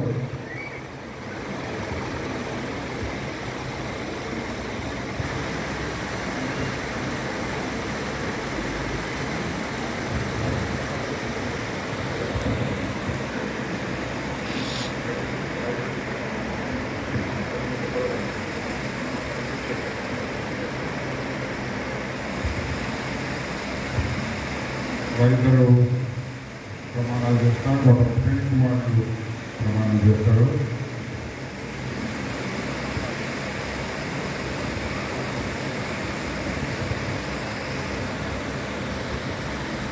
సర్వశక్తి గల దేవుని ఎదుటను ఇక్కడ చేరియున్న సర్వ సమాజం ఎదుటను సతీషను నేను వెల్లడి చేయనదేమనగా సామాన్యమైన ఆరోగ్యకరమైన వివాహ జీవితమునకు ఆటంకము కలగజేయు ఏ అనారోగ్యము గాని ఏ లోపము గాని నా శరీరమందు లేదని ప్రమాణపూర్వకముగా తెలియజేయుచున్నాను. సర్వశక్తి గల దేవుని ఎదుటను నా ప్రేమ గల రక్షకుడైన యేసుక్రీస్తు ప్రభువుని సన్నిధిని ఇక్కడ చేరి ఉన్న వారందరి సమక్షమున వాత్సల్యాలు నిన్ను నా పెండ్లి భార్యగా స్వీకరించుచున్నాను. దేవుడు తన అనాది సంకల్పము చొప్పున నిన్ను నా కొరకు భార్యగా నిర్ణయించాడని పూర్తిగా నమ్ముచున్నాను. అనారోగ్యమందును ఆరోగ్యమందును లేమి అందును సమృద్ధి అందును నిన్ను ప్రేమించి సంరక్షించదనని ప్రమాణము చేయుచున్నాను. నీ శరీరము నా శరీరము పరిశుద్ధాత్మకు ఆలయమని ఎరిగి దానిని పరిశుద్ధముగా కాపాడుకొందునని ప్రమాణము చేయుచున్నాను. జీవమను కృపావరములో నాతో పాలి భాగస్థురాలు అని ఎరిగి ఈ వివాహ జీవితం అంతటిలో నిన్ను ప్రేమించి నీతోని కాపురము చేయుదునని ప్రమాణము చేయుచున్నాను. దేవునికి దేవుని వాక్యమునకు నా హృదయంలో నా జీవితంలో మొదటి స్థానం ఇచ్చి ప్రభు భాగమును సంతోషముగాను క్రమముగాను ఇచ్చదనని ప్రమాణము చేయుచున్నాను. నా వివాహ జీవితం అంతటిలో నా ప్రభు అయిన యేసుక్రీస్తు వారి నామమును గణపరిచి మహిమపరచెదనని ప్రమాణము చేయుచున్నాను. ప్రభు నాకు సహాయం చేయనుగాక. ప్రమాణం చేస్తారు.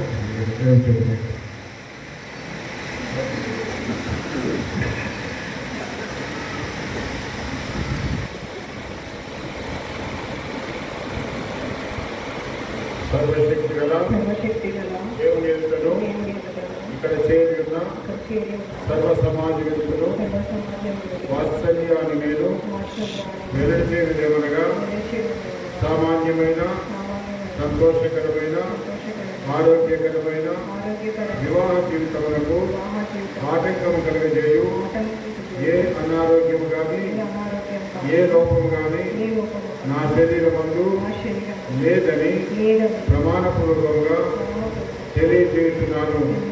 సర్వశక్తి గల దేవుని ఎదుటను నా ప్రేమ గల రక్షకుడైన యేసుక్రీస్తు ప్రభుని సన్నిధిని ఇక్కడ చేరి ఉన్న వారందరి సమక్షమున సతీషను నిన్ను నా పెళ్లి భర్తగా స్వీకరించుతున్నాను.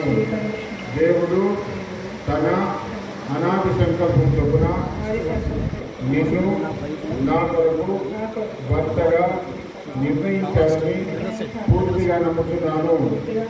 ఆరోగ్యమందును అనారోగ్యమందును లేమి అందును సమృద్ధి అందును నిన్ను ప్రేమించి సంరక్షించదనని ప్రమాణం చేయుచున్నాను. నీ శరీరము నా శరీరము పరిశుద్ధాత్మకు ఆలయమని ఎరిగి దానిని పరిశుద్ధంగా కాపాడుకొందునని ప్రమాణం చేయుచున్నాను. ప్రభువునందు కుటుంబమునకు యజమానివని ఎరిగి ఈ వివాహ జీవితం అంతటిలో నీకు లోబడి నీతోనే కాపురం చేయుదునని ప్రమాణం చేయుచున్నాను.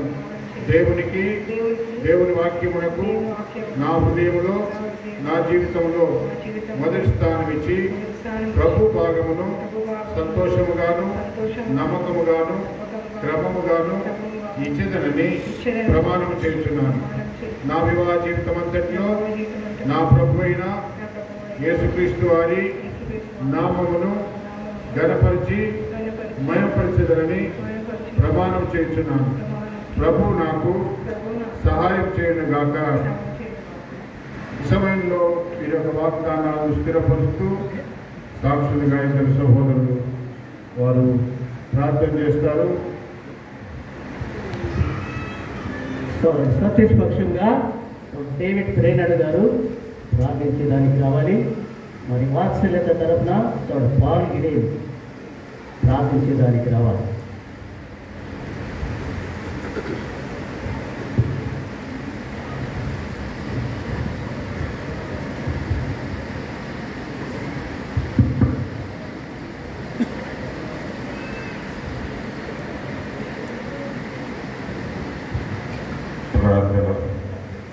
మమ్మల్ని మిక్కిలిగా ప్రేమించిన మా ప్రియ పరలోకపు తండ్రి, నీ ఘనమైన శ్రేష్టమైన పాదములకు మరొకసారి లెక్కలేని స్తుతి స్తోత్రములు చెల్లిస్తా ఉన్నాము. ఈ యొక్క మధ్యాహ్న కాల సమయమందు దైవజనులు, బంధువులు, రక్త సంబంధులు, స్నేహితులు ఇరువురు పక్షమున కూడి దేవ మనముఖ్యంగా పరిశుద్ధ వివాహములో సతీష్ను వాత్సల్యన జతపరిచిన విధానముకై నీకు వందనములు. ఇంతవరకు పాటల్లోనూ వాక్య పరిచయలోనూ ప్రమాణంలోనూ తను అర్పించిన విషయంలో సహాయం చేసిన రీతిగా వివాహం ఆదరించేంతవరకు ఇంకా మీరే నాయకువే నడిపించి బలపరచుము తండ్రి. దేవ ఇలాంటి ఆత్మీయ ఇబ్బందులు లేకుండా వాతావరణం మాకు అనుకూలపరిచే విధానముకై నీకు వందనములు చెల్లిస్తా ఉన్నాము తండ్రి. అనేక మంది దూర ప్రయాణం నుంచి వచ్చున్నారు. వారి ప్రయాణంలో కూడా క్షేమకరమైన ప్రయాణం తీసుకుని వచ్చిన విధానముకై నీకు వందనములు చెల్లిస్తా ఉన్నాము.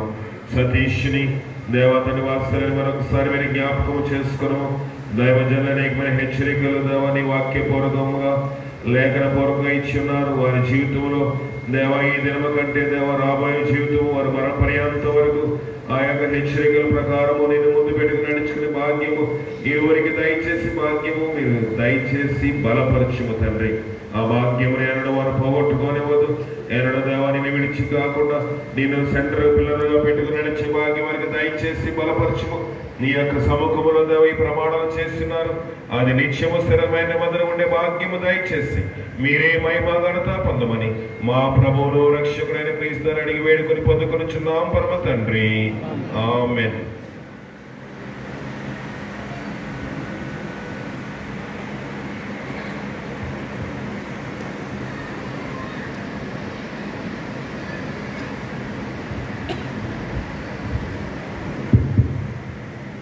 Loving Heavenly Father,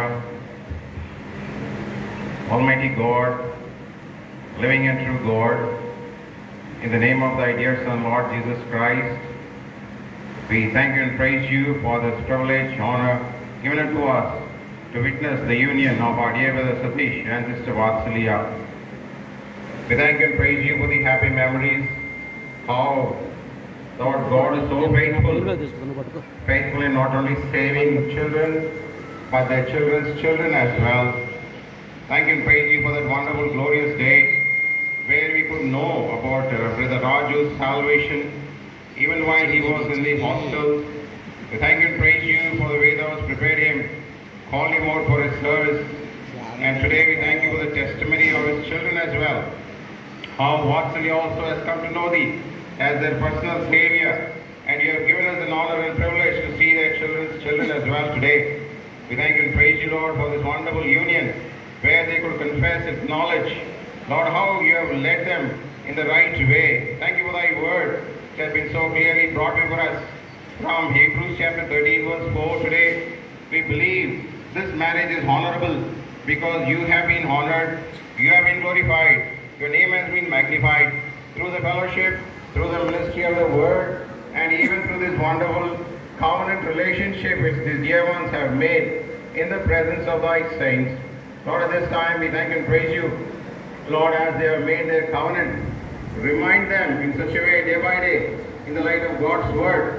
As you have said in Joshua chapter 3 and verse 4, you have not passed this way. It is a new way that is going to enter. From this day they are going to have a new chapter in their lives. Lord, we want your, Lord, cloud of pillar to be upon them and before them. And let the Spirit of God guide them and lead them every step of their way. And let the presence of God in the light of God's word as they have shared, Lord, the ark of God, Lord Jesus Christ, may go before them and be with them also, providing every need, personal, physical, material, and also their spiritual need may be met. And also we thank and praise you, Lord, for reminding us how we need to, what day by day, all through our life, hear the voice of God, and also, Lord, meditate on thy word as they have made a covenant. Help them to, Lord, meditate the word of God day and night, and bring before thee all their causes, Lord, needs, and also, Lord, their requirements. Let Lord of heaven hear their voice, hear the cry, meet every need. Grant them a godly seed in accordance with thy word. And we thank you and praise you for all the prayers of thy saints that have been answered during this day. As they begin this new life, Lord, as thy servant has mentioned, make them as a shining couple, at the same time as a sharing couple. Same time, Lord, as they go through affliction, suffering, and sorrow and pain, thy presence may be with them. They may be able to bear with each other. They may be able to understand each other. Build their lives in the light of God's word. Their foundation may be on the foundation of God's word and also on Lord Jesus Christ. And also they may be established and planted in the house of God and grow and flourish in and through thy house. Use them for the salvation of souls, strengthening of thy saints, and meet every need from now onwards. Allow them to be a witness and testimony unto you. Make them a source of comfort, encouragement to many. Bless their new home. Make it all a blessing, home of joy, home of prayer, a home where thy name is honored and magnified, where the sweet fragrance of Christ may flow in and through this family. Thank you and praise you for hearing our prayer, believing thou art able to do exceeding abundantly of all that we ask and think of. Pray with thanksgiving in the blessed name of our Lord and Savior, Jesus Christ. Amen. ప్రేమగల తండ్రి మీ ఘనమైన పాదములు స్తోత్రాలు చెల్లిస్తున్నాం. మా సోదరు సతీష్, సహోదరి వాత్సల్య, వారు చేసినటువంటి వాగ్దానాల కొరకు, ప్రమాణముల కొరకు స్తోత్రాలు చెల్లిస్తున్నాం. వారి ప్రమాణాలను స్థిరపరచండి. దగ్గర తండ్రి భార్యాభర్తలుగా వారిని ప్రభా తండ్రి మీరు మీ చిత్తానుసారంగా ఈ సమయంలో మీ మహిమ కొరకు ఉన్నత ఉద్దేశం చొప్పున భవిష్యత్ జ్ఞానం చొప్పున తండ్రి అనాది సంకల్పం బట్టి వారిని తండ్రి కుటుంబంగా చేసినందుకై, ఒక శరీరంగా చేసినందుకై మీకు స్తోత్రాలు, వందనాలు చెల్లిస్తుంటున్నాం. దేగల ప్రభా ఈ జంటను మీరు ఆశీర్వదించండి. మీ దేగల హస్తం వారికి తోడుగా ఉంచండి. కృపలు వారిని భద్రపరచండి. మీ సాక్షులుగా జీవించడం సిద్ధపరచండి. దేగల తండ్రి ప్రాణాత్మ దేవుని స్వాధీనం ఉంచుకోనండి. వారి అక్కల్ని తీర్చండి. అనేకులకు ఆశీర్వాదకరంగా చివరి ప్రారంభం చేస్తున్నాం. మీ సన్నిధి వారికి తోడుగా ఉంచండి. దేవా ఉన్నత ఉద్దేశం వారిలో వారి ద్వారా నెరవేర్చుకోనండి. మీ కృపగల స్థలకు అప్పగించుకుంటూ మీ ఆశీర్వాదం కోరుతూ యేసుక్రీస్తు ప్రభువు నామములో ప్రార్థించి అడుగుతున్నాం తండ్రి. ఆమేన్.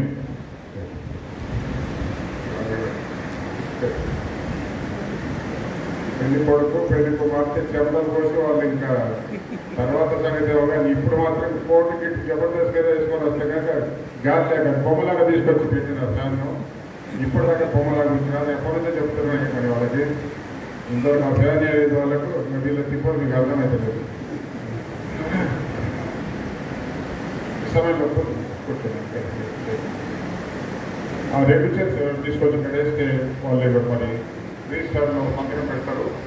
దయచేసి రిజిస్టర్లో సిగ్నేచర్ చేసేదానికి సతీష్ పక్షముగా మరి మేనమామ నరేష్ గారు రాజమండ్రి నుంచి వచ్చారు. వారు రావాల్సిందిగా మనం చేసుకుంటున్నాం.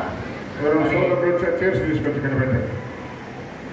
వాత్సల్యత అంకుల్ గారు జోయల్ హైదరాబాద్ నుంచి ఎల్ఐసి జోయల్ బదులు రావాల్సిందిగా మనం చేసుకుంటున్నాం.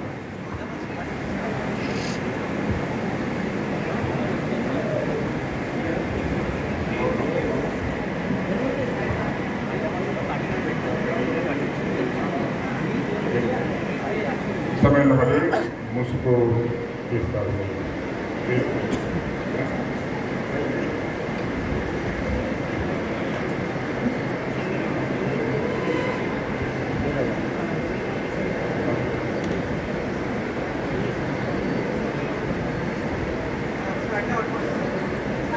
తిరగాల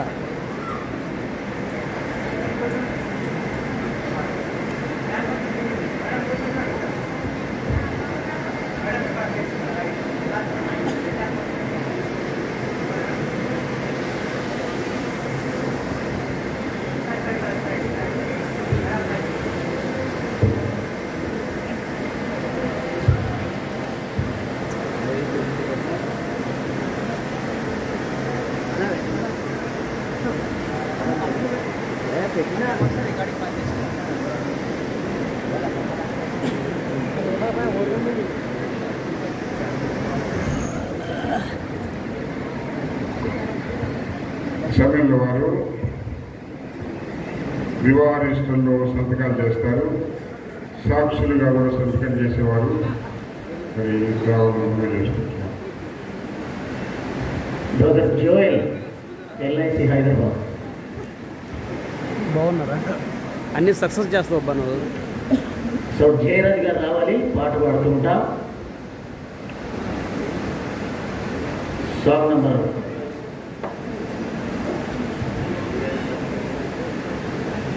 సాంగ్ నంబర్ 4.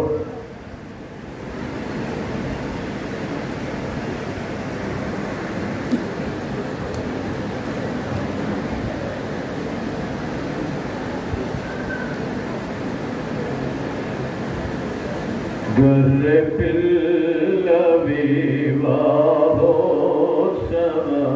సమయము వచ్చెను, రండి. గొర్రె పిల్ల వివాహోత్సవ సమయము వచ్చెను, రండి.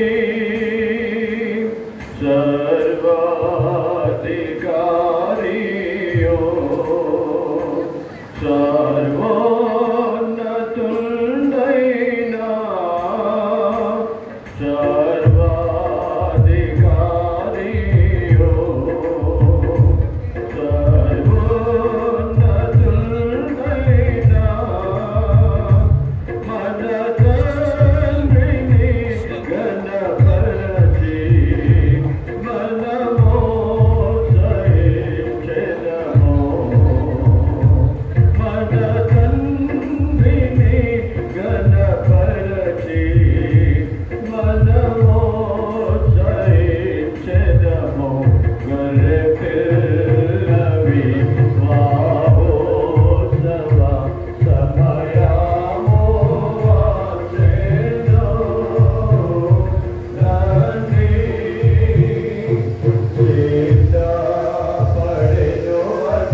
అందరూ కూడా దయచేసి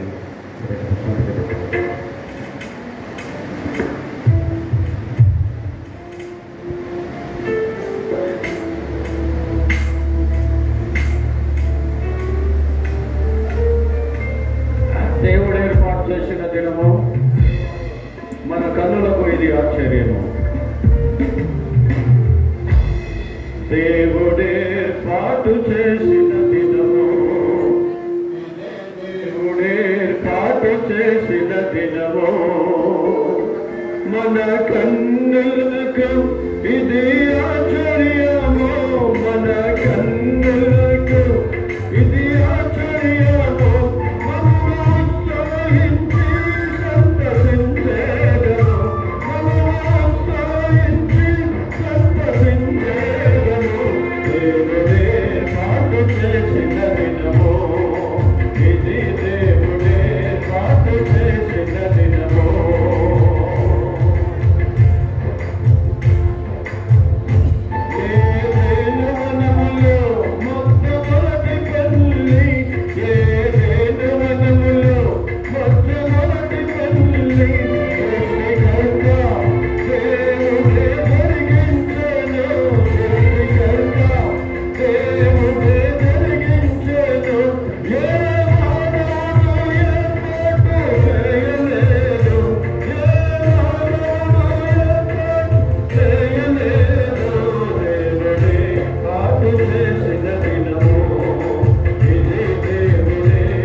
సమయంలో మీ అందరి సమక్షంలో సోదరుడు సతీష్, సహోదరి వాత్సల్య వారు చేసినటువంటి వివాహ ప్రమాణాల గురించి విన్నారు. వారు చేసినటువంటి వాగ్దానం ప్రకారంగా ఈ సమయంలో దేవుని చిత్తానుసారంగా దేవుని వాక్య ప్రకారంగా మన దేశ చట్టాలను అనుసరించి వీరిద్దరూ భార్యాభర్తలని ప్రకటిస్తున్నాము. దేవుడు జతపరిచిన వారిని మనుషులు వేరు చేయకూడదు. దేవుడు వారిని ఆశీర్వదించి అనేకులకు ఆశీర్వాదం దేవుడికి మహిమకరంగా ఈ కుటుంబాన్ని దీవించి కాపాడాలని కోరుతున్నాము. దేవుడు వారిని ఆశీర్వదించారు.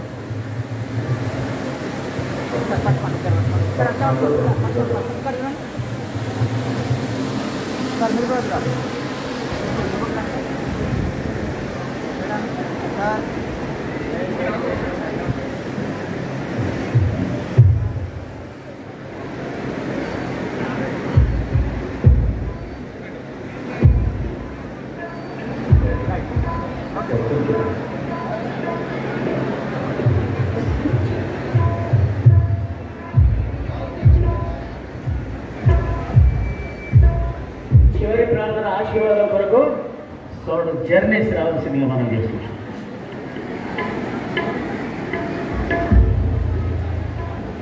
ప్రార్థన. తండ్రి అయిన దేవుని ప్రేమ, ప్రభు అయిన యేసుక్రీస్తు వారి కృప, పరిశుద్ధాత్మ సాహసం ఇప్పుడు ఎల్లప్పుడూ మనకు ప్రభు రాకను ప్రేమించే వారందరికీ విషయం